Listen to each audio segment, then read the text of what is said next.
everyone, and welcome to Cinematic Schematic, the official podcast of the Cinematropolis.com, your home to thoughtful conversations on film. And we're also this year's podcast media partner for the deadCenter 2024 Film Festival. I'm your host, Caleb Masters, and today we are wrapping up our coverage of this year's deadCenter about 1 week later. We're going to take a look back at the highlights, including some of our favorite films and experiences from the festival. If you haven't been keeping up with our deadCenter coverage and you live in Oklahoma, you should absolutely go to the cinematropolis.com and look at all the things that we wrote about. We're going to introduce the team here in a moment, but I think we had around 13 podcasts and just as many written essays covering all of the films, whether it be documentaries, narrative features, or shorts blocks. So I'm excited to sit down with the Cinematropolis team of writers today to talk about what stood out to us. Joining me today, first up, she was representing the Cinematropolis at deadCenter. She's also a writer at No Film School, Jo Light. Jo, welcome back to the show. Thanks so much for having me. It was a good year. Yeah. I'm also super excited to welcome. He's, kind of like my arch nemesis, although I can't compete with the beard. It's just a talking beard now. Mm-hmm. He also writes for Flick Attack. Daniel Bokemper, welcome back to the show. Where's LaRon? I'm scared without LaRon. Where is he? Where's LaRon? He's hibernation. He's like, I got to go to hibernation until Maxine comes out. We'll see him when Maxine comes out. I'm happy to be here. Thank you so much for having me. Oh, well, always a pleasure to have you, Daniel. And last but certainly not least, we're very excited to be rejoined by, one of our horror aficionados at the table, Christopher Shultz, also writer for the Cinematropolis and Flick Attack. Welcome back, sir. Thank you much. Thank you for having me. Thanks for coming back again this year. Every year I ask you guys and I'm like, are they going to come back? And they say yes. Thank you for rejoining us. We did it again. We did another year where we went and saw a bunch of movies, went to some parties, and then create a bunch of cool written audio podcast content. Yeah. Is this like the third or fourth year of this group specifically? I think maybe third. I think it's at least the fourth, I'm maybe? Pretty sure. Yeah. Mm-hmm. Well, I was absent last year, so that's right. You're still a part of the family. Mm-hmm. You're like a member of the Fast family. You just drop out for a couple sequels and then come back. No one says anything. Chris is our Dwayne Johnson. We had contract stuff last year, right? It was like your pay or the fights or something. Yeah, it was all about them Benjamins for me. Yeah. Then we got onto him for. I'm not gonna. Well, you know what happened? Pissing in bottles on set. Well, I'm sorry Black Adam didn't work out for you, Chris, but we were so happy to welcome you back when it flopped. But yes, it made money. Yeah, it made money. So he said on Twitter insistently that it did in fact make money. But no, we're very excited to have you guys back. Yeah, I think at least the fourth year collectively, you guys are so good at this. Covering, writing, cranking stuff out. Great work. Well, we're going to be talking about all the things that we saw and wrote or podcasted about. But before we do get into today's conversation, I wanted to note that if you are listening and you have enjoyed any of our extensive coverage of the film festival, whether that be interviews, whether that be written pieces, please support us by following us on social media, facebook.com/Cinematropolis, or on all the other channels at the Cinematrop, or subscribing to this podcast and leaving us a rating and a review on your preferred podcast app. Ladies and gentlemen, I said I have a goal of this year to hit 200. I'm at 47. Now, I have gotten a lot of love from the people out there for the reviews, but that's got a long ways to go before 200. So if you're listening today and you haven't reviewed the show, please go ahead and tap that app. Give us a rating. And also, we do have a quick programming announcement. So as said, we have been deadcentering so very hard for the last 2 weeks that following this episode, we are going to be taking a break for the Cinematic Schematic until July 8th. And we're going to come back with a review of Maxine. Oh man, so hype about this. That is the third film in the trilogy that started with X, followed by Pearl. And then we're going to follow that up 2 weeks later with a review of Twisters. I know Jo is very excited. Oh my God, I'm so excited. I found out Paul Scheer's in that movie today. Really? I didn't know that. I think they're hiding a lot of talent because one of my friends I found out was a body double for Kiernan Shipka. What? Yeah. I didn't even know she was in that. No, I didn't know that either. Guys, I'm just going to say, side tangent. Twisters, I think we're sleeping on it. I just have this gut feeling. It's not necessarily going to be Barbenheimer big, but I feel like this summer has been hugely underwhelming so far at the box office. I feel like Twister's going to bring the people out. could be crazy. I mean, it's done such well marketing across the entire Midwest. I know all that earned media they're getting from the weather. You know. So yes, we'll be reviewing Twisters, and then of course we'll be ending July with the review of Deadpool and the Wolverine, or just Deadpool and Wolverine. Now that movie I do think is going to make a chunk of money, despite the fact that we're saying superhero fatigue. Deadpool and Hugh Jackman are always immune to such things. So there we go. With that said, though, let's talk about the deadCenter Film Festival. All right, so we're going to talk about the movies in a minute, but of course, part of the festival that we talk about every year is going to the parties.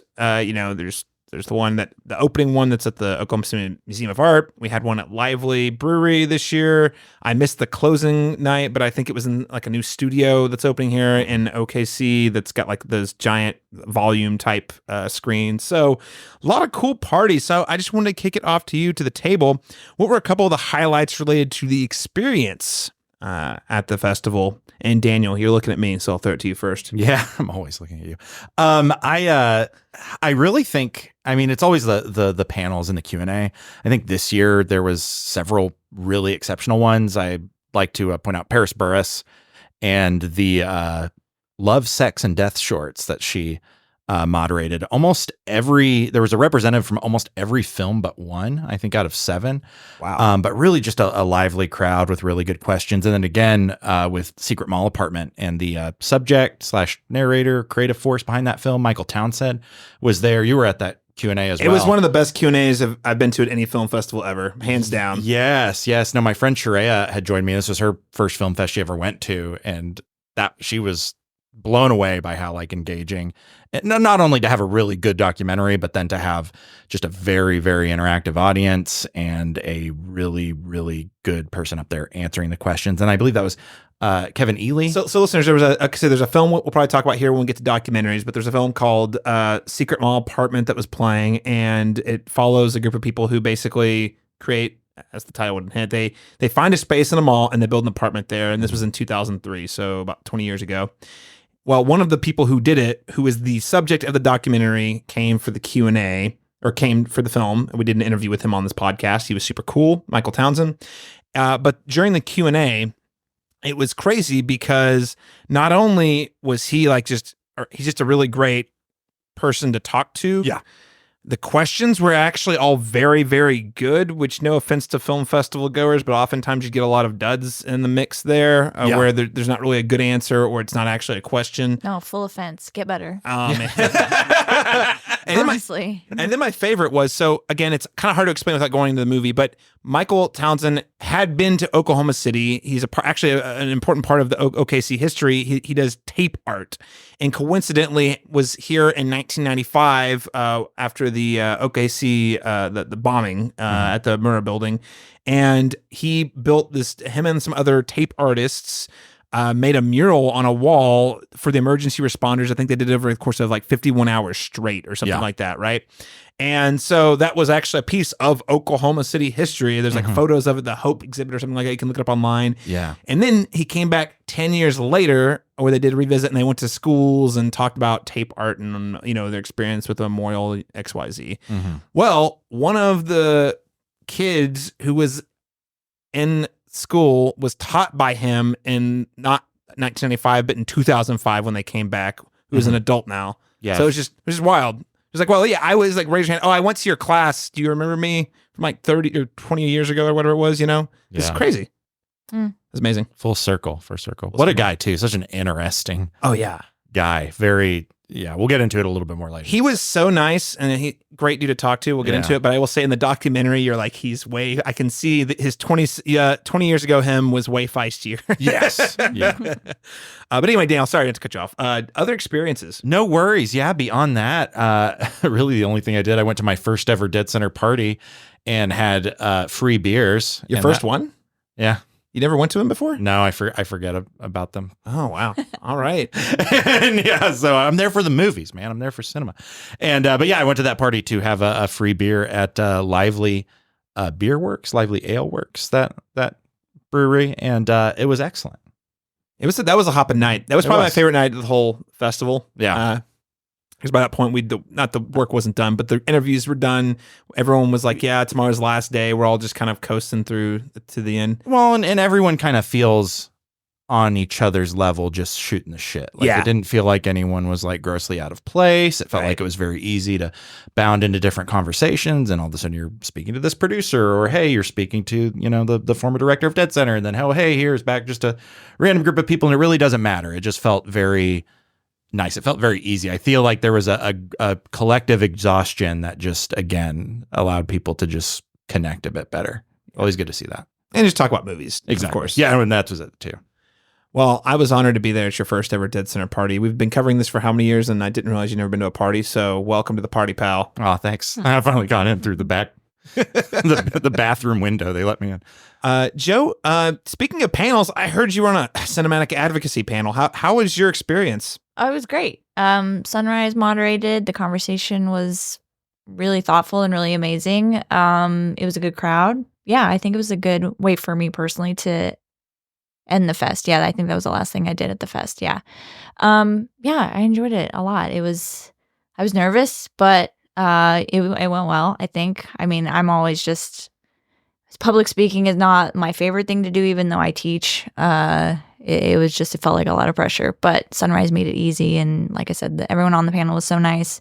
Had a lot of conversations, sort of what we were talking about, like off mic, about like ethics of documentaries and who should be capturing people's stories, conversations about the development space. It was kind of wide ranging. I feel like Sunrise kind of was in his teacher mode, where he would ask difficult questions, and then we would sit there and he'd be like, He's so good at that.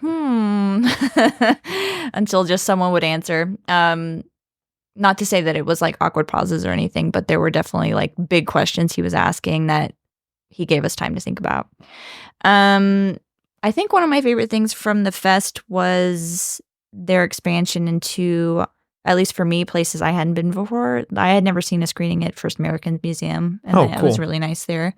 I can't remember if I had ever seen anything in the Paramount building, which is now, I guess, a rodeo theater. It is now Rodeo Cinema on Film Row. Yes. I hadn't seen anything there for deadCenter, and that was a good screening too. That was Wild Goat Surf. Oh, nice. Yeah, so everywhere I went was good crowds. I went to the Harkins once, which I feel like you always have to if you go to deadCenter. It's a staple. But Yeah. I was glad to venture out into other spaces too. Yeah, it definitely gave you the feeling of some larger film festivals. Like, you know, when you go to South by Southwest or one of the Austin film festivals, there's usually a lot of different theaters, and there's more variety too. It's not just in the Harkins. The Film Row location, I only saw one thing there. It was actually Laron's Bodies shorts, which we'll talk about in a bit, but it was the perfect environment to watch that kind of stuff. You know what I mean? It's just more cozier. It felt like it kind of like the midnight screening type vibe, where it's a bunch of people who just want to see some effed up shit in a dark small theater. It was good for that. So it was nice that they opened that location up for other films this year. Chris, how about you? I was fairly antisocial this time around. I didn't go to too many parties. I went to the opening night party at the museum, which was lovely. It was up on their roof terrace, and the weather was nice that particular day. So yeah, that was nice. And then in terms of Q&As, we'll talk a little bit more about the actual block, but I went to the horror shorts block. And there was a director there, the director of Bath Bomb. His name escapes me right now. But he had a lot of insights about the giallo subgenre of horror, which was really fascinating to hear. So yeah, we just had kind of a lively conversation about giallo, which was really great. The director of Bath Bomb is Colin G. Cooper. Colin G. Cooper, that's it. Yeah. Yeah, Bath Bomb. That was, you know, it was another interesting thing related to programming is for the short specifically, there were a handful of them that were in multiple blocks. And I don't know if they probably done that before and I just didn't notice it, but it was cool because I was talking to someone about one of the Bodies shorts who'd seen it in the horror shorts, like Bath Bomb was in both of those. Oh, really? I did go to the awards ceremony, so this was a change from previous years. And I think they used to do this a long time ago, but as long as I've been going, they've been giving the awards out at the screenings. So, like if a film won, whether it's on Friday or Saturday, they give the director, whenever the director's going to be there at the first screening, they give them the award. Hey, you were named Best Oklahoma Feature, whatever. This year, they pivoted back to an awards ceremony, which was a lot more formal, but kind of the benefit was it got a lot of the VIPs all in one room. So I'm saying VIPs. So it got most of the staff in the room. It got both of the icons in the room. Sterling Harjo showed up to give a speech to present the award to Dylan Brody.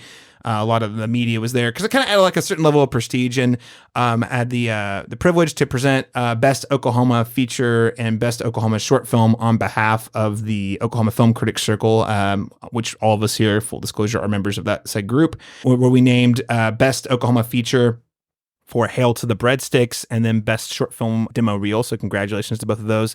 But I just want to call that out because it was a really... I don't know. I like award shows, and it wasn't like an award. The biggest downer was not a lot of the people who won were there. That said, I hope they double down on it and keep doing it this way, because it was a little more prestige-y in a way that I think would behoove the festival. They just have to get people in the routine. I just think people didn't know there was even an award ceremony. Yeah. Because I literally had an interview with Donick Carey, the director of Hail to the Breadsticks, immediately after the awards ceremony. I was like, hey, did you know you won an award? He's like, there's an award show? Yeah.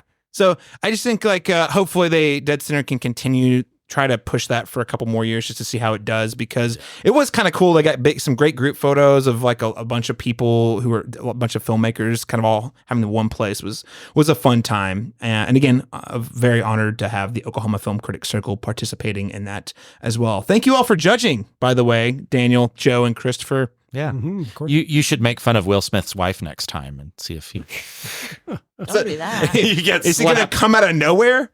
How about that's not a good idea. Yeah, I probably He don't did wanna play do that. the genie in Aladdin. Yeah, no, he He has can powers. materialize out of thin air. All right, let's talk about the movies. So I want to start specifically with narrative feature films. Now, this is the thing we were talking about this before we recorded. I felt like it was a little lighter this year on narrative feature films. I only saw one, and I usually gravitate towards those like as my preference. But this year, I only saw one, Tim Travers and the Time Traveler's Paradox. We'll get to that in a moment. But I wanted to ask you all if you saw a narrative feature, what was one that stood out to you? And I'll start with you, Chris. Yeah, absolutely. I saw Humanist Vampire Seeking Consenting Suicidal Person, which is a wonderfully long title that I love very much. And yeah, it was fantastic. I had heard about this film before the deadCenter screening, so I was really excited that they had it. Again, only one showing Saturday night at like 9:00. So you had to be there. But yeah, the film is fantastic. It's really blends a lot of different genres together, some horror, some comedy, some coming of age. Yeah, it's a really fantastic viewing experience. So it's actually that's funny. That movie's going to be out on June 21st, so in just a couple of weeks. So you'd recommend a trip to the theater for that? Yeah, absolutely. It was a good time. Okay. Yeah. I thought about cutting out of the party that I was going to and the Secret Mall apartment screening I was in to try to get into that one, but opted not to do that at the end of the day. But I'm glad to hear it was a great time. I'm really looking forward to seeing that. Daniel, how about you? Yeah, so I only saw one narrative feature, and it was for the film I moderated a Q&A for, Cricket, a wonderfully short title, which was directed by Richard James, which is it's a really nice kind of tear-jerky but also feel-good film that at times may feel a little bit stilted, but for the most part I feel is very organic, and really just great vocal performances, largely courtesy of the vocal coach and voice behind the theme song, Diana Marie. Yes. Yes, we have an podcast. interview for. Yes, I have a podcast for that up right now. Listeners should go check it out. I learned a whole lot about vocal coaching, and wow, that sounds like a really hard job. Yeah, so did I, because I got to speak with her for about 10 minutes after the Q&A. But yeah, that being said, what I like most about the film, I think, is just the lead performances. It's Sky Dakota Turner is the star, plays Cricket. She You might recognize her. She played the young Aretha Franklin in the 2021 film Respect. And then Carlos Leal plays this very disgruntled choir director in residence who I did not recognize him from anything else, but dang, was he really, really, really good. It's almost like, I feel like if you like The Holdovers, this is like a pretty good supplement to that in a lot of ways. But again, it has a very, just a lot of really strong vocal performances and made entirely in Oklahoma. That being said, I wouldn't call it like necessarily like a low budget Oklahoma film or anything like that, because it had some very nice sets built that I didn't even realize were sets. But then there's also a lot of filming that took place in Oklahoma, I think predominantly on Oklahoma City University's campus, and then another chapel elsewhere. But either way, a really heartwarming film about kinship. And my mom attended as a 30-year choir director, and she really loved it. So I'd love to hear that. Yeah. As I told, I was texting before the movie. I said, "Hey, have fun at the Q&A. I hope you rock it. Also, more importantly, I hope your mom likes the movie." Yes, no, and she did hit it off with Diana as well. So that's great. Glad that she could have that experience again. I don't know what it is, but there's sometimes I almost resist films that make you, are kind of deliberately designed to ultimately make you feel good. But again, this one wasn't super stilted. I feel like a lot of the emotional pool was earned. And despite being a film about vocal performance that is ultimately performed inside a chapel, it wasn't like super dogmatic or preachy. And that's kind of nice. You don't. That's important. Yeah. So I think the film's heart was in the right place. And I do hope it at least gets some form of distribution. Oh, very cool. And that's Richard Janes, right? Richard Janes. I'm blanking on the original screenwriter, but I know his wife, Amy Janes, developed it. And apparently this film was the script was bouncing around for like 20 something years. Yeah. And at one point, Elle Fanning was about to be it tells you how long this script has been around. Elle Fanning was supposedly going to lead at one point, and then for whatever reason, it came back to Oklahoma and eventually got made. And I think what it became is a really, really, really solid film. Yeah. Well, the Janeses are the ones who owns technically they run the Filmmakers Ranch. So that's a pretty one of the major film studios we have in the Oklahoma City metro. So when I saw Richard was attached, I was really curious about how the film was. So glad to hear that it delivers on a really sincere, feel-good type story. Yeah, my review should be up not too long from now if you want to see some more. Oh, it'll be up. By the time they're listening to this, it'll be up. There we go. Look at it now. See those links in the bottom? I know they're not overwhelming. You want to know about cricket? It's down there in the links below. Joe, you saw a couple of different coming-of-age dramas, Smoking Tigers and Wild Goat Surf. Can you tell me a little bit more about both of those films and maybe how you'd compare them? Yeah, so Smoking Tigers is about a Korean American teenager in a summer, and she gets stuck in one of those academic boot camps where they're like, get your SAT score up, take this test 1,000,000 times. And she's coming from sort of a lower income background, and her parents are recently separated. So it's all that sort of angsty stuff going on for her. And then with Wild Goat Surf, it was Canadian, English language. It's about this girl who's a little bit younger. I think she's 12, obsessed with surfing, but landlocked. She's staying with her mom in an RV park, also lower income background, for a summer. So both of them are summer stories. Both of them are about these sort of struggling families and what they're doing to make ends meet. I will say that they're both beautifully shot. I enjoyed, especially Smoking Tigers, that cinematography from Hold Please, Haejin Jun is amazing. They shot in, as far as I know, actually Los Angeles, but it's not necessarily like the centerpiece of the film. It's just sort of the environment that you would recognize if you had been in Los Angeles. Lots of night scenes, lots of really pretty light, lots of really creative work with mirrors. So for me, as again, we're talking reviews, it will be in the review. I talk a lot about how just beautiful this film is. It is a little bit more slow paced. It does sort of hit the expected notes, which is she finds some friends, she lies to them, they find out she may or may not lose those friends, just as she's sort of grappling with who she is as she's growing up and having crushes and, you know, seeing herself from these other people's wealthier, more worldly perspectives. I think I preferred Wild Goat Surf just a little bit more. The writer-director of that one, Caitlin Sponheimer, is also the mom in the movie, and she's amazing. Like, she's great. And you can tell that she was really trying to balance the storyline of the main character, Goat, this girl, with her own storyline, which added a little bit more of an adult theme to the film that I gravitated a little bit more toward, and it gave it a little bit more direction. But again, yeah, really beautifully shot. The Canadian... I apologize. I don't know exactly where they were. They were in like a lakeside town.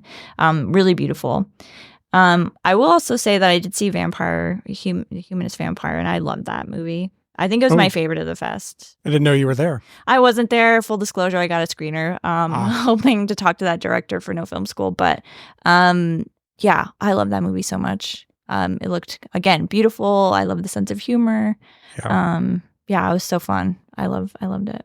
So listeners, that's 2 ringing endorsements for Humanist Vampire, seeking consenting suicidal person. Hope I got that right. Yeah. But yeah, so. check it out. I can't wait to see it. That's all I needed. It's going to be a head-to-head that weekend, June 21st. Do I go see Humanist Vampire? Do I see the Bike Riders? Yeah, it's going to be a real face-off there. Well, hey, thanks for sharing a little bit more about your perspective there. I only saw the one, like I said, Tim Travers and the Time Traveler's Paradox. We had an interview with the director Stinson Sneed on the podcast, and he's got a lot of ideas. It was a film that a feature film that was originally adapted from a short film, and I have to say, it's a lot of fun. I'm a big time travel guy. It's essentially the premise is a man goes through a time machine back just a few seconds and then immediately kills himself. So he becomes a man that exists outside of time. He shouldn't exist and he cannot exist, but it's a constant loop of him like killing himself until one of them breaks the loop. Anyway, super fun B-movie kind of premise. It also has some notable appearances from Keith David and Danny Trejo. Also, Felicia Day has a pretty prominent role in the film as also an executive producer. I had a great time with this. It's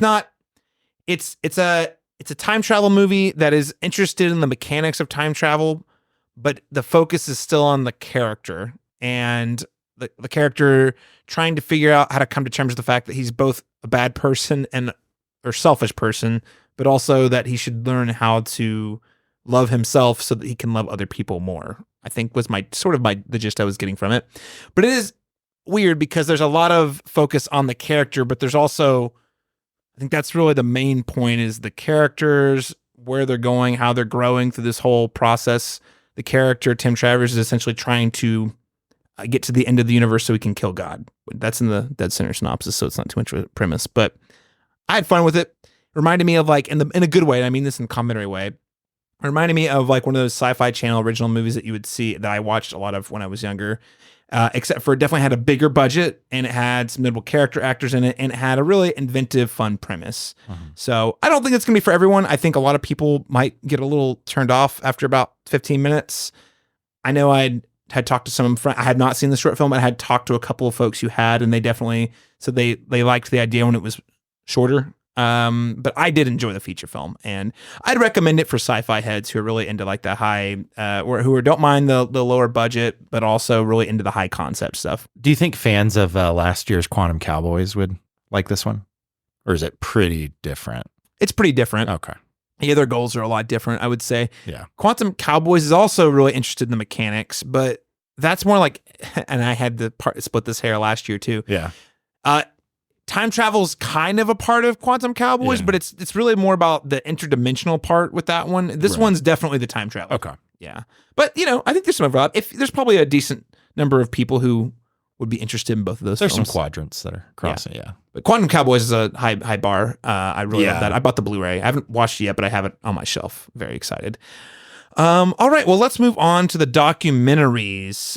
Again, we said this was a doc-heavy festival. So, and Joe, I know you actually exclusively saw narrative features, correct? Mm-hmm.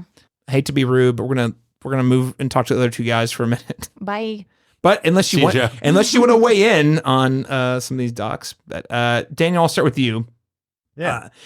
What was your favorite documentary feature that you saw? I'm still split as of right now between two that I saw, and I'm realizing I'm missing one that Chris is going to bring up that I really do want to see, and I think would probably complicate this even further. But as of right now, it's a split between Citizen Sleuth and Secret Mall Apartment. Secret Mall Apartment, I mean, it was kind of enhanced by the experience itself, especially with that we alluded to that really, really, really good Q&A with Michael Townsend. But also it's just a fascinating story again about a mall in the Providence Mall. And it's very, I love that it focuses, we always, we're celebrating art and we're celebrating like the legacy of art and things like that. But like Michael Townsend's whole thing is about the, impermanent art and how that can still be meaningful and how that can still be touching and in a lot of ways perhaps mean something more to the people who get to engage with it than, anything that sits around a museum forever. And for me, that I think that's a really important message. And the Secret Mall Apartment in of itself is like that. But at the same time, you also have this sort of like crazy spectacle of like, how the fuck did they actually do this? Like fill Some this, of the stuff that they got was wild. Like how they got the furniture in that apartment was bonkers. You're like, dude, I was actually telling someone about this the other day, and they were like, well, how'd they get the furniture up? And I was like, oh, don't worry, they film it and you see it, and it's crazy. Yes. And I don't want to spoil it too much, but it's like they do the thing that you absolutely would think would be the worst possible way. This isn't too much of a spoiler, but they realize there's a door that goes straight to a ladder that they really need. The problem is it sounds a 2-minute alarm as soon as they open it. But it's despite being right next to the security office, security just like doesn't seem to respond to that thing ever. So they actively make fun of how the security doesn't respond to the fire alarm in the movie. He describes it as a psychological deterrent, nothing more. And and they're able to just exploit that for years basically. And but yeah, it's a really touching film, but it's also just and it has a pretty deep Oklahoma tie too with the Murrah Building bombing memorial and all of the work that Michael Townsend did there. Yeah, OKC actually appears in the film a couple times. Yes. And at the same time, Citizen Sleuth, and I am blanking on the director's name. I know he's a student or at least worked under famed documentarian Errol Morris, Thin Blue Line, Gates of Heaven.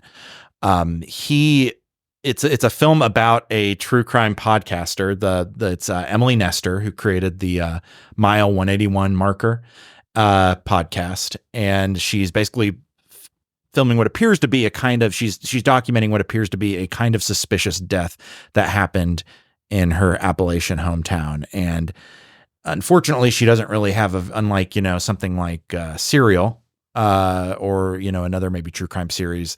She doesn't really have a clear conclusion. She's just kind of going down this path, and you get to see just this like pendulum swing of her heart being in the right place and her being this somewhat, to me, at least at first, at the onset, a very compelling character. And then you see how fame and popularity and true crime culture in general starts to maybe corrupt the sincerity that she entered with. And you see that back and forth and that struggle. And I just love it. I think the most telling thing was Chris and I were in the same screening, and Dustin and Dalton of Good Trash Media were right next to us. And 10 minutes in, when we kind of meet the character, meet Emily, Dustin he just says out loud, he's like, I think I love her. And then like 45 minutes later, I'm just hearing him like shaking his head, and he's just like, no, I don't love her. I don't love her. Like that did not age super well. But that's not to say it's complex. And I think I really like that the filmmaker's similar to Errol Morris. It's all about sort of, just kind of challenging your subjects, but at the same time, just letting the story breathe and letting it go wherever it's going to go. And I think where it goes is very compelling. So again, I feel like I may lean towards Secret Mall Apartment as my favorite documentary of what I saw, but they're both really, really good and really fascinating. And I would encourage, everyone to see both if they can. Secret Mall Apartment will get distribution. I would be baffled if Citizen Sleuth, just with the popularity of true crime podcasts still. I'd be shocked if it's not picked up too. Yeah, and this story takes place like 5 or 6 years ago, but like obviously it's still a very, very relevant subject. So it's just kind of shows you the power of that, that particular genre, fandom. I don't know. I would say it was a genre that has grown into a fandom, as they talk about in the movie. They do, and you get to see a lot of you learn why people love this thing, but then you also get to see a lot of the kind of gross side of true crime. And if people, do they really care about the truth, or do they really like a compelling story? So it's like more ethics. Yes, which seemed to be a recurring theme through a lot of the documentaries I saw. So the director is Chris Kasich, and I thought, this is a toss up for me because I'm pretty split on both of them as well, Daniel. I like both movies. I think I had more fun with Secret Mall Apartment, but I liked the message of Citizen Sleuth a little more, mostly because I think I've been over the true crime genre for about 10 years now. And not even because the genre itself is inherently tainted as much as it is the fandom part of it, where it's, and listen, I listen to, not often anymore, but I spent several years listening to, what's the true crime podcast with 3 dudes and the Last Podcast on the Left. Yeah. Podcast. I've literally been to like a live taping of that show, and I think it's fun. And like their whole thing of studying serial killers was kind of neat.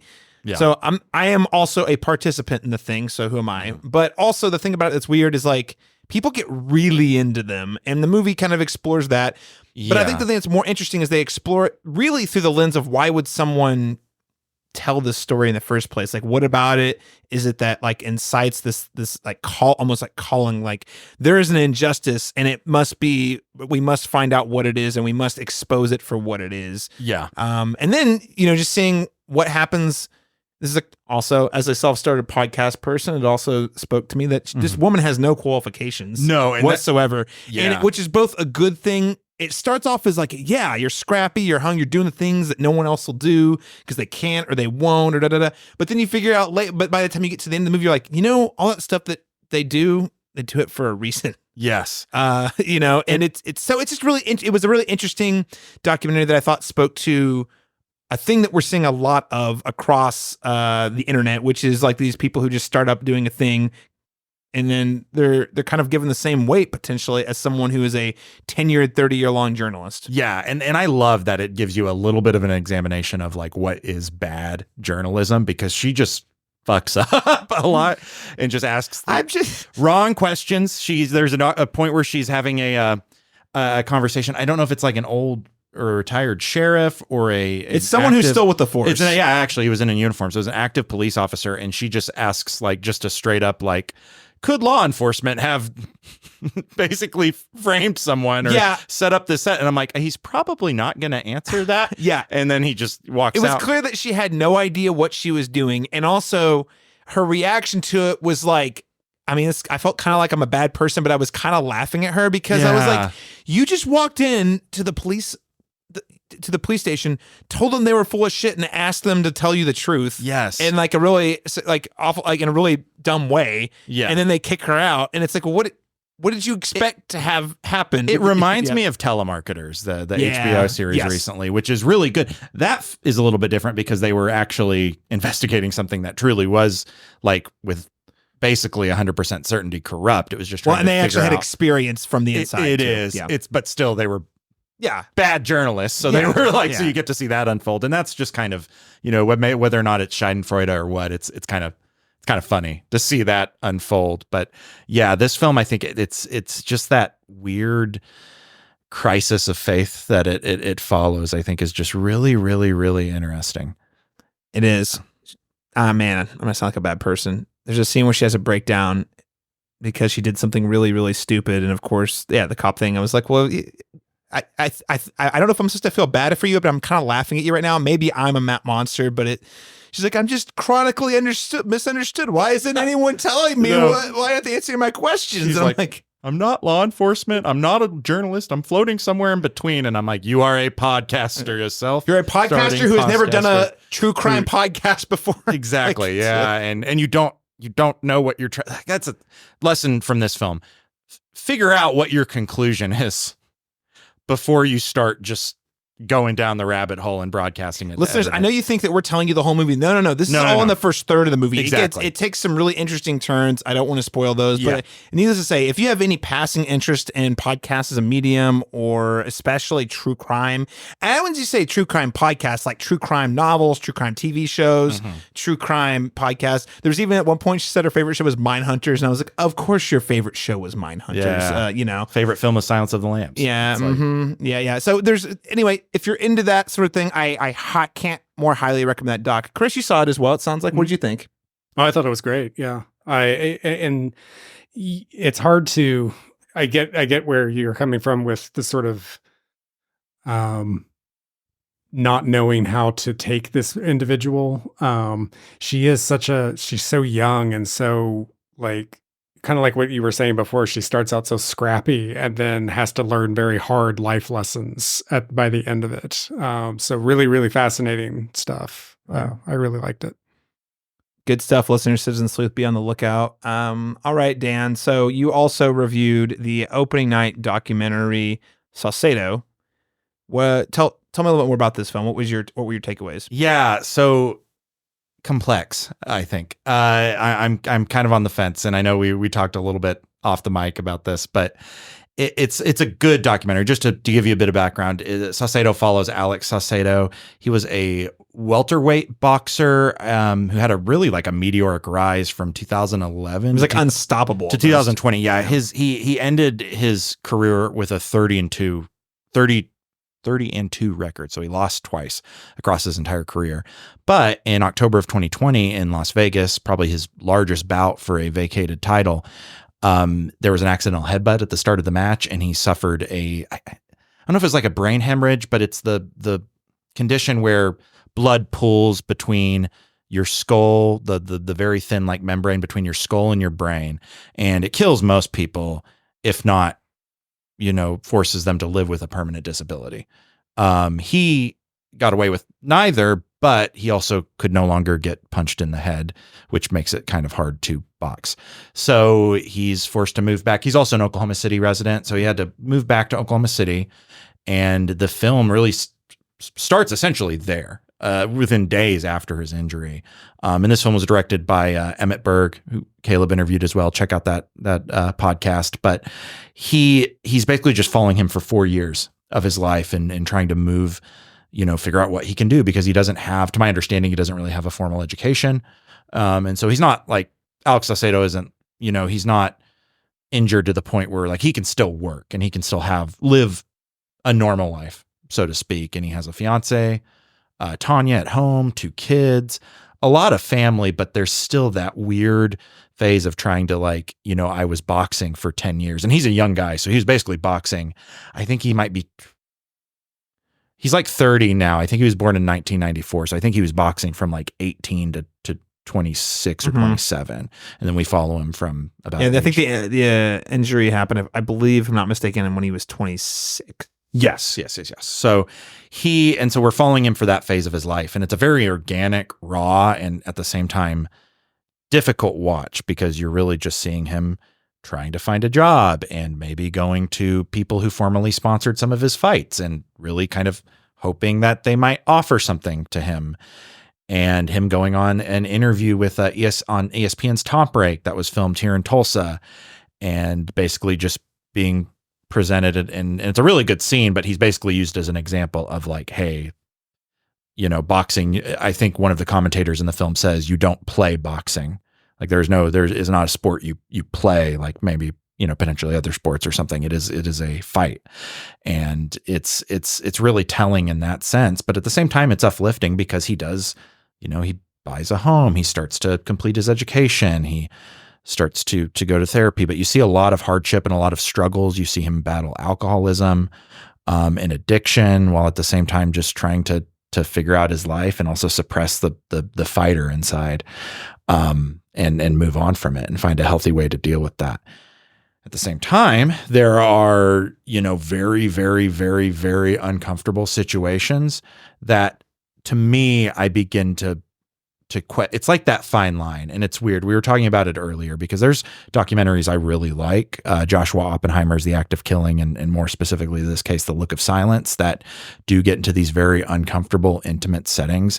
And you're not really sure if the subjects are on board, but it's like you're on the thick of it at this point. And presumably the subjects are on board. I don't think Saucedo, to be clear, would exist without Alex Saucedo's consent. Yeah, they said in the Q&A that he had seen the film and had given his consent, I believe. Yes. So there's that. But there is a part of me that it does feel odd when, and this is, I'm going to just, I'm paraphrasing, but this is something that Emmett both said on the interview on our website, and then also in the Q&A that we were a part of, that he had met Alex. He was, he was around boxing. He had been filming boxing when he was younger. And Emmett Berg is a pretty young filmmaker too. I think he's like 25 or 26, but he must have been around 21 or 22 when he started this documentary. And he admitted that he was essentially just waiting for one of these young boxers to have something really bad to happen to him. Well, I'd say specifically Alex Saucedo. He had a personal formed a relationship, a friendship with Alex, and they were close. So so correction on that. It was Alex specifically, but then it's like, lo and behold, not terribly long after meeting him, he does have that brain injury, and that's not Emmett's fault. It just happened. It was a complete accident, but like it picks up like within a week. Yeah. I mean, but he was ready to jump on it. He was ready to jump on it. Yeah. And he's right there to it. And so that, that inspiration, that sort of catalyst for the whole film feels a little weird, but it's like, also, I feel like it's something that it's important that we're seeing this. I think it's important that we're seeing that sometimes life takes you through an abrupt change, and it doesn't matter how high you are, how close to the sun, you seem to be. Eventually you might have to abruptly pivot and figure out something else. And we do get to see that process of figuring those things out. But then there's also instances where we see moments like his first therapy session, or him visiting his grandmother who's dying in the hospital. And it's like, I don't know if everyone was fully on board with that. And I also feel like it's sometimes a little bit bizarre to be exposed to those such intimate settings when really you can probably demonstrate this point in another way. But at that same time, I think a lot of people, and I spoke with Dalton, and I think this is probably one of his favorite, maybe not features, but favorite documentaries of the festival. That that's what makes it compelling, is that it's so raw and organic, and it's so real that you do get to see those things. When you get so close, it really, in the way it's edited, even though, I mean, it's a documentary, but there's no narration, there's no interviews. It really does feel like you're watching. I mean, it's a true story, but you feel like you're watching a movie, basically. At times, because you are getting into these intimate moments that you would typically only see in a fictional film. Yes, but it's real. And now that I think about it, there is at least one moment where Alex says something about not wanting to be on camera for this, and then that I think scene, there's twice maybe, and that scene concludes, and so we don't see that, whatever it is.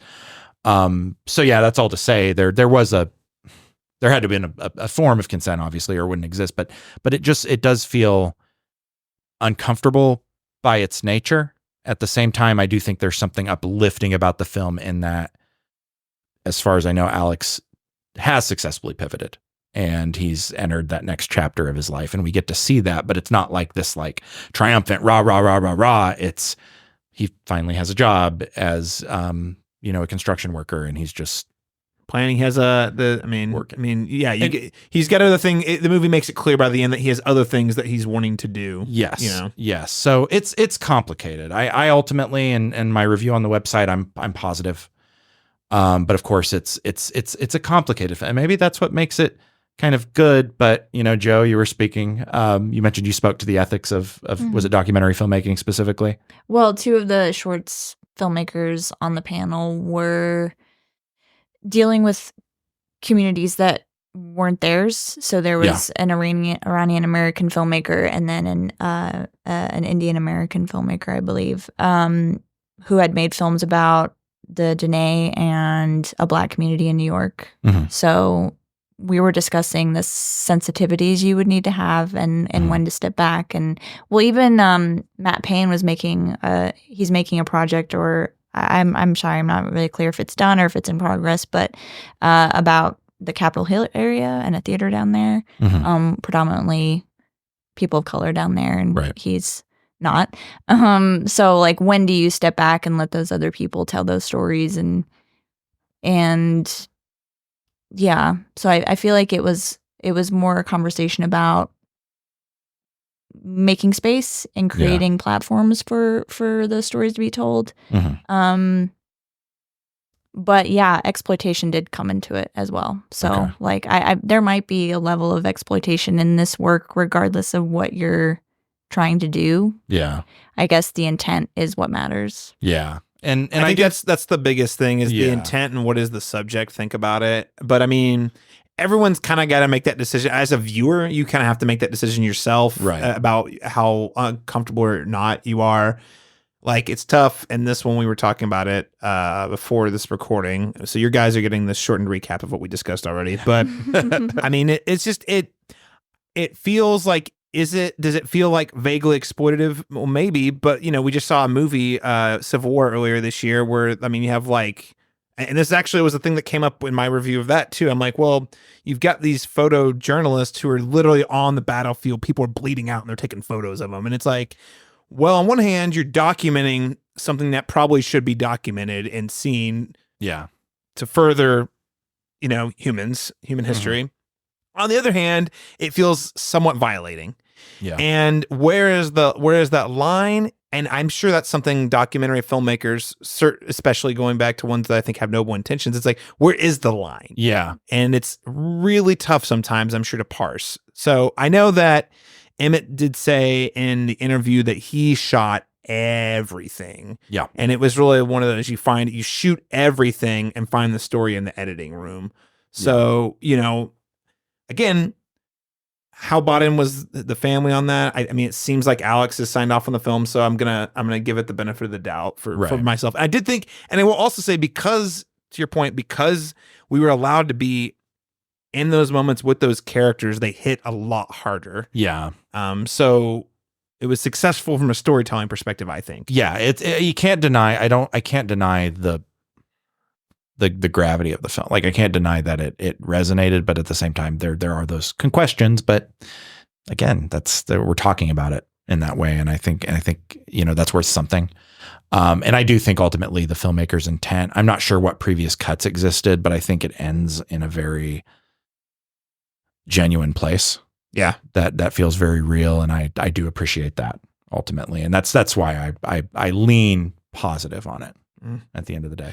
Yeah. I won't say much more about it. I really liked it. I was shocked. I don't know much about boxing. Yeah. I don't have, on the surface, it did not sound like a topic that was super my wheelhouse, but, I wanted to check it out. It was the Thursday night documentary. You actually nudged me to come watch it with you. And I was like, yeah, let's go. And I'm really glad I did. I think it's powerful. And it also represents Oklahoma City rather well on the big screen.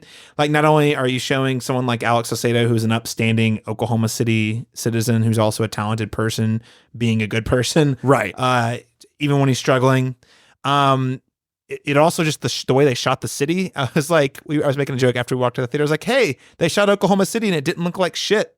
Yeah. Like, it was like brown and, it made it look very nice. Yeah. Still real. Still real. No, it was real. No. That's what I'm saying.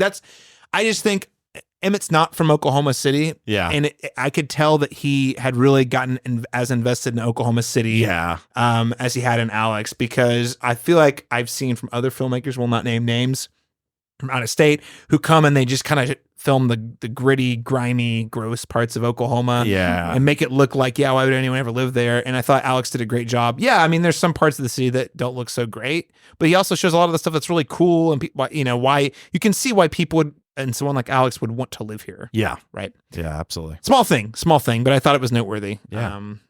Anyway, well, that is Saucedo. Chris, you wrote a review for La Singla. Hope I said that right. A one-night only engagement at the festival. What can you tell us about this documentary?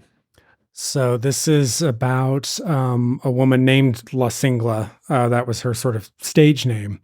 Her actual name was Antonia Singla, and she was a flamenco dancer who was really popular in the 1960s. She was born deaf, and so basically she learned to dance by counting out the rhythm in her head, watching clapping of the musicians as well as the guitarist, and just keeping that rhythm in her head and feeling the vibrations of the music. And what's interesting about this is that after a certain point, she just kind of vanishes without a trace, and no one really knows what happened to her. And as the years have gone by, her legend has kind of faded. So this documentary is about bringing her back to the forefront and finding out what actually happened to her. We're talking a lot about like the ethics of documentary as well, and it does sort of get into that in certain degrees, but you just kind of have to watch it yourself to see how those ethics do play out. But it was a really fantastic documentary. Really, the intercutting of La Singla's dancing with the investigation into her life was really fantastic. So it's kind of telling two narratives. One, the investigation into her life, which is sort of through the perspective of a woman named Helena, who is also a dancer, and is trying to, find out what happened to La Singla, as well as the rise of La Singla and how she became as popular as she did. So really fantastic, really great stuff. I was really pleased to see the film on that Thursday night. Yeah, that was the opening night at MOA. Yes. Oh yeah, there we go. Better now. Sorry, I was trying so hard not to do the cough, but there we go. I was like, Chris, your review definitely got me on board. Thanks for sharing a little bit more about that. I'll be on the lookout. It was a one night only engagement, which was kind of surprising. Do you happen to know if it's got distribution? I looked into it. It doesn't seem like it has just yet, but it has been formally released in its country of origin, which is Spain. Oh, wow. So given that, we may see something on it soon. All right. Well, very cool. La Singla, keep your eyes open on that. Any other documentaries we want to call out or talk about before we move on to shorts? We talked about all of them, I think. All the documentaries. Yeah. Well, let's talk quickly about the shorts block. So what shorts did we all see? And Joe, did you see any shorts? I saw the Oki shorts. Yeah. Obviously, with the judging. That was a fun block. I always enjoy watching shorts. I love when they're actually short. Yeah.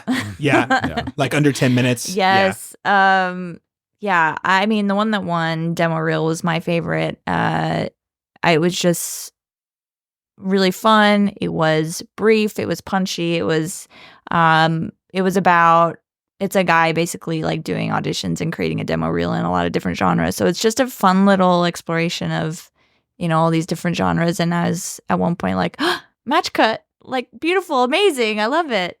And not to say that the other films weren't creative. A lot of them were really good. I really enjoyed the, I'm sorry, if you could maybe help me with remembering, the one that Lance did. What was it called? Chasing Thunder. Yes, Thunder, thank you so much. Lance McDaniel. I liked that one a lot. Speaking of like showcasing OKC, I thought that there were some really nice shots of like the Plaza District and the museum, obviously. So I liked seeing that too. Love to hear that. Oki shorts every year. Just I feel like the quality tier goes up every year. And the thing that's great about it is they're not. They're a lot less expensive than a feature. So what I've noticed is you get a lot of filmmakers who have an idea they're trying to work out, or they're trying to build a proof of concept for something. So they put their money into the short versus a feature, and therefore the production values are always like every year. I feel like they get better across most of the shorts, which is great. Yeah. I love seeing that a lot of them are like student films too. Yeah. Especially out of like OCCC or something. So yeah, I'm really happy to see a lot of young filmmakers come up that way. Yeah, it's a great way to cut your teeth if you're a filmmaker, just doing the shorts. Daniel Bokemper, what about you? What shorts did you see? Man, I saw 5 blocks. 5 blocks. I know, 5 blocks. Speaking of shorts, shorts, you definitely saw the episodics, which I hear were not short. No, by design. Very not short. Joe would have hated them. They were not bad. Like the episodics, none of them like really like, shook me in a way that I was like, I really want to see this continue, for very long term. But a lot of them were pretty clever. The one that I'm thinking of out of that, I thought kind of swung for the fences, didn't fully land, but it was called Who's Annie? And it was about a woman, Annie, I cannot think of her last name, but she's been a famous like background performer, character actor, and she's usually uncredited. She's been on like Orange is the New Black. She was in Billions. And it's about her and a Sophia, a director who wants to make a series about Annie's, repeatedly starring in lead roles, but it's about the making of several fictional television shows that Annie stars, and they're all kind of like ripped off of something else. So there's like one that's like a True Detective inspired thing. There's another that's more of a like horror. There's one that's like she does like a parody of a master class.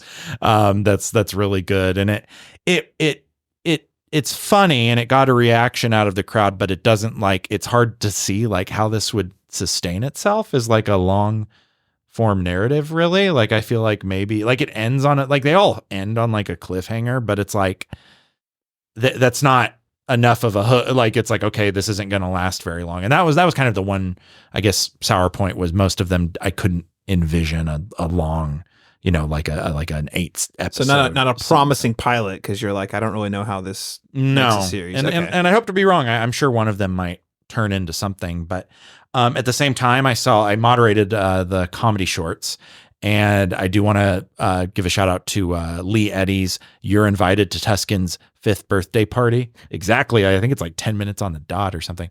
And it is great. It follows like the immediate aftermath. It's basically one woman, a mom, in the immediate aftermath of a birthday party that just goes to shit. Like she accidentally poisons a lot of the children with salmonella.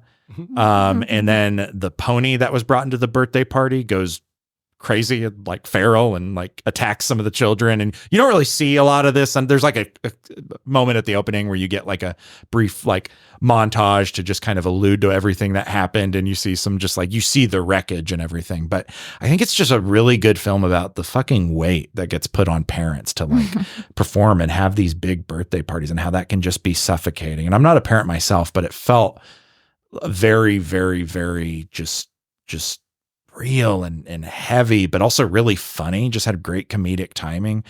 It sounds like Lee Eddy wants to carry this concept into something larger, maybe a couple additional shorts that look at the perspective of the same event from, different characters. She talked about how one will be from the perspective of the pony and a dog that gets loose, and they go on like an animal buddy adventure. And I think that would be kind of cool. But just wanted to mention that. Of Love, Sex, and Death shorts I saw as well. Just going to say Jetto's Dead. There's another good film in that one called The Fuse, but I think Jetto's Dead might have been my favorite, about basically 2 children coming home after school, and they discover that their beloved grandfather has passed away in his bed. And it's just a very real look at what children would do, because children aren't going to necessarily immediately call the cops. They're going to do a lot of different things. So it's very whimsical, but very sad. And you just see over the course of like 8 minutes, these children really kind of grow up and actualize what just happened in front of them. So I really, really, really like that one. And I did want to mention from the animated shorts block, which the animated shorts almost consistently. I was heartbroken I did not make that. Oh man, there's this one called Ruthless Blade, Caleb, that's about you if you saw the stinger for deadCenter, it looked amazing. Yeah, it's got this like samurai tiger in it and stuff. It kind of like my friend Sharia compared it to like the animation to Blue-Eyed Samurai, which I haven't seen yet, but I know a lot of people, that show's amazing. Yeah, a lot of people really love, but that one is incredible. It's very disorienting at first, but it has just such a creative ending. And then there were two more in that. My favorite was called Three Sisters, that was just about these three women who live on an island, and it has like no dialogue, but they're basically forced to rent out one of the shacks that they have on their island, and how it creates a rift between all of them based on the tenant that eventually shows up. And then finally Electra, which is like a 23-minute short film, and it's an episode of TV. I want to clarify. I'm not against. If you're a short filmmaker, please go for it. I'm not saying like don't make a long short film. They're just very difficult to keep engaging, and by that point, you're making a third of a movie basically. So no, and that is a really good point, because they do, because at that point it's like, why didn't you just go for feature length? Why did you keep it there? I think this one earns that length, but you really have to see it. It's a lot about when you're traumatized or assaulted by someone you really love, the complicated feelings that emerge from that, and it illustrates them very well. But at the same time, I probably need to see it 3 or 4 times to like competently speak on it. But I can say that it was a very interesting, visceral, uncomfortable, but I think ultimately a compelling experience. So yeah, that was my long-winded shorts journey. Not so shorts journey. Yeah, no, I do need to take Joseph. Well, to be fair, in your defense, Daniel, there was a lot of shorts block. I only made it to one, and I hate it because I kind of wanted to see almost all of them. There was the Portal shorts block that I really wanted to see. Didn't get to go to that one. I didn't make it to the horror shorts block, which I've heard was nothing but bona fide bangers. I didn't see love, sex, and death shorts. Paris, I'm sorry I didn't make it to any of your shorts blocks. I really, your stuff sounded amazing. I really wanted to be there for all of it. There was so many things to see, so little time. But I say that to say, it sounds like all the blocks were pretty damn good this year. From what I heard, everyone I talked to, they made it sound like they were really firing on all cylinders. Yeah, if you do want mine, I just remembered. I want to mention one film that I was able to see, even though I, again, didn't get to go to the block. I was able to still catch it. And it is the film Make Me a Pizza. Oh, I saw that one. That was part of the Bodies block. And you never look at pizza the same way. Yeah, no shit. I don't think I'll look at food the same way after watching that thing, but it's charming as hell. The opening 5 minutes of that is kind of hilarious. It's so clever, and the directions it goes are fantastic. And I mean, if you just let yourself be there for the ride, just let it take you. Just let the greasy pizza and Parmesan cheese fly all over you. Some may say you should become a pizza. You could become a pizza. Yeah. Christopher Shultz, what shorts did you see? I only got to see the horror shorts, which, as you said, were just banger after banger. That's very accurate. It was a really solid block. And I would say we already talked about Bath Bomb a little bit. That was a good standout. But another one called Transylvania, which is about a 10, 11-year-old girl who is convinced she's a vampire. It's a lots of vampires in deadCenter this year. Vampires are back, baby. Which I'm here for. But yeah, it was really well shot. Really French vampires too, because this was also a French language vampire film. So the French are really into vampires right now. Yeah, apparently. Well, the French Canadian and the French. Humanist vampire is French Canadian. I don't know why that makes a difference, but it does. Different region. Because Canadians are so nice. I was going to say, it's true. They are so nice. They would appreciate that distinction. Yes. They'll be very, very happy to hear that I shouted them out. All of the nation of French. All the nation of French Canada. Yes.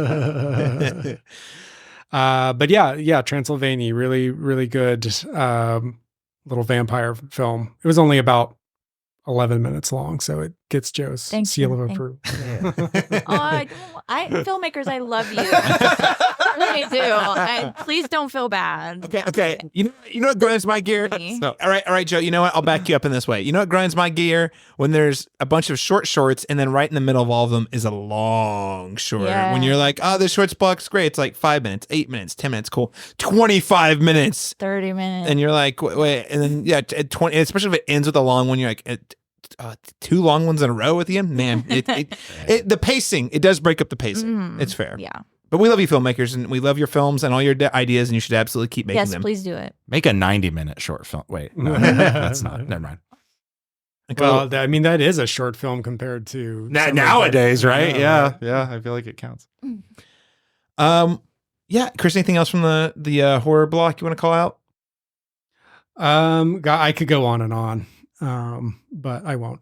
So I only made it to the Bodies shorts block, which was one of the two that, they all programmed most of them, but LaRon, they all kind of, I think the programmers had certain ones that were kind of their babies or whatever. So LaRon's was Bodies. So I was like, all right, I got to make it to that one.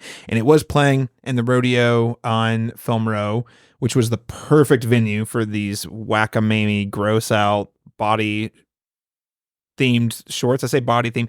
All of them had to do with body dysmorphia, body horror, body pizza body. Yeah, exactly. Bath Bomb was in there as well. Bath Bomb being a fun one about a doctor who discovers that his husband has been cheating on him and seeks revenge. And yeah, it's good. It's good. I really liked another one that that was actually the first of the block was called Prep. This one was interesting because it was sort of a vibes piece where it's this bodybuilder. Like, we didn't get Magazine Dreams because, Jonathan Majors, but the guy looked like as cut as Jonathan Majors did in the photos from that movie. Just crazy jack, shredded. You could see all the muscles everywhere. Well, you see him like working out really intensely, and it's cross cut between him doing that, eating like the grossest or sweetest junk food you can imagine, and then tying it back to like some childhood trauma around sweets or something. Mm-hmm. There's not really the story is that that's what it is. It's more like an expression because it's all like intercut with this really thumping music and stuff. But I thought that was really emotionally, it really hit me. Yeah. And kind of balancing out like, hey, we're this culture where we're supposed to be really fit, but also we're supposed to consume all this stuff. And also because we've all been raised in America, there's probably, we probably, not everyone, but a lot of people probably have an unhealthy relationship with food in anyway. So, it was just a really good vibes piece. I want to call that out. And then the other one that I haven't mentioned here is Organic, which actually won the best live action short at the festival. And oh man, how much can I say without giving it away? It's about this couple who are in love, and a gay couple. So it's two men who are in love, and they have this ranch, and they're running low on money. And one of them discovers that he can come when he comes gold, like literally gold. I probably have said too much already, but I'm there for it. It's very, very, very good and very funny, but also emotional at points. So crams a lot into a very short film. That's what it's all about. But Bodies, Shorts block, super fun, great time. All right, everyone. Is there anything else you would like to add about this year's deadCenter before we wrap up today's conversation? Not so much about this year's one, but I will say go to this film festival next year. Yeah. Whether or not you become a pass holder, I'd encourage that. But even if you don't, more often than not, I won't say every film, but a lot of the times you can still buy a ticket to these films during the festival and get in. They offer like a rush tickets or something like that. And this year they were $10 per ticket. I don't know if that's going to be the case next year, but just saying like it's affordable. Exactly. It's affordable to just go see a couple films. And most of the films, unfortunately, we discussed how several of them weren't, but a lot of them have repeat showings. So don't think if you don't get to see something that's getting a lot of buzz that you're just not going to be able to see it until it hopefully comes out somewhere else. Like, I mean, if you hear about something and you have a chance and you know there's an additional screening, go to deadCenter and you're probably going to get to see it. So yeah, I would just encourage that. Go to the festival. It's a really cool thing. I love that we do it. And I feel like it's getting bigger. And this was the first year in a while, moderating that panel on Sunday night. People showed up for that. And I'm like, wow, there's actually a heavy attendance throughout the festival. Mm-hmm. I'm sure there were some screenings. Our Secret Wall apartment screening was pretty packed. That was packed too. Yeah. And that's the kind of experience that you go for these things for, or go to these festivals for. And so I would just say, just attend, go to film festivals.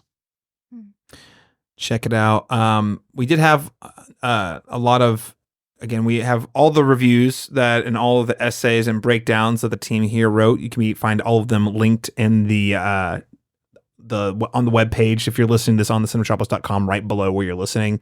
If you're just listening to this via pod player, go to the cinematropolis.com and look at the deadCenter 2024 recap. We have it all broken down per writer. Lots of great stuff if you want to dig into any of the movies we've talked about today. I had a lot of cool interviews too. Not to pat myself on the back. I keep saying that phrase, so maybe I should just go ahead and do it. But we had a lot. Thanks to our partnership with deadCenter, we were able to get access to so many amazing guests. We have both of the deadCenter icons this year. That's Dylan Brody and Paul Sparks. Paul Sparks, you probably know from House of Cards. He plays the poet. He's also plays the FBI agent and Midnight Special. He's also going to be in the other Nichols upcoming movie, The Bike Riders. He's one of those character actors when you're like, I don't know who that is, but the second you see him, you're like, I've seen you in a ton of stuff. Oh my gosh, Boardwalk Empire. Yes, Boardwalk Empire, absolutely. I love him. So good. So good. And what an astute professional. Like, he actually is one of those guys, and he actually talks about it a little bit in the interview, there's a lot of actors who you can tell they're kind of in it to try to get famous and make a lot of money. He's definitely the guy who's really just in it for the art. Like, he's really into the craft and chasing the story and stuff. I highly encourage you to go listen to that. We also, got the mayor of Oklahoma City on our podcast. Didn't have that on the bingo card originally, but hey, we made it happen. And it was a fun little convo. If you're an Oklahoma resident, hearing what our mayor thinks about the outlook of our film industry here in the city and also in the state of Oklahoma. And then just tons of other filmmakers. We interviewed the director of Tim Travers, the director of Haley's Game, another Oklahoma feature. We did, Emmett Berg, we've already talked about. We'll have an interview with him. So, lots and lots of interviews, all exclusive to the cinematropolis.com. Chris or Joe, anything you guys want to add before we close out today? Nip high football rules. How am I supposed to top that? I did not fully agree with you on Tim Travers, so I'm excited for you to read that review as well as everyone else. I mean, we can debate it. We can debate it right now. Oh, we're past that. We're past it. You're gonna have to time travel to do that. Well, we could do that. Well, hey, it's been so much fun. So Joe, Daniel, Chris, thank you guys so much for dedicating so much of your time and your talents as writers to the Cinematropolis and also most importantly, deadCenter, just to make sure that all of these movies that are being shown are, getting some extended reach to the folks online. So thank you. Where can people keep up with you and each of your channels online, Joe Light? Writing on No Film School and the Cinematropolis. I'm on Letterboxd at Jojo Binks 1.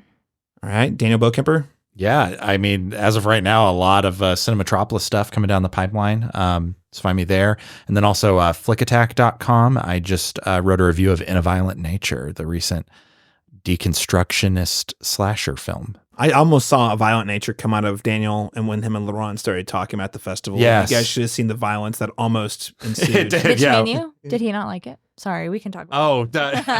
Whoa, say that. We'll let LeRon speak for himself, but no, well, I'll say this. The reasons he did not like it are some of the reasons I initially did not like it, but for whatever reason, I started to think about it more, and it grew on me a lot. But I do still have some reservations. But I think those same reservations are what maybe made it a little worse for Laurent. But also, yes, I don't want to speak for him. I will text him. You should. Yeah, you should. He's ready. Trust me, he's ready to talk about it. Yeah, absolutely. Yeah. Christopher Shultz. Also on flickattack.com. I'll have a review of yet another vampire movie. This one called I Bought a Vampire Motorcycle. That'll be coming soon. This is a movie from 1990. If you're not familiar with the Flick Attack, it's basically subtitled Random Movie Reviews. And I love getting as random as it gets. So 1990, I bought a vampire motorcycle. Check that out as soon as it's out. And you can also find me on Instagram at _Agastus_.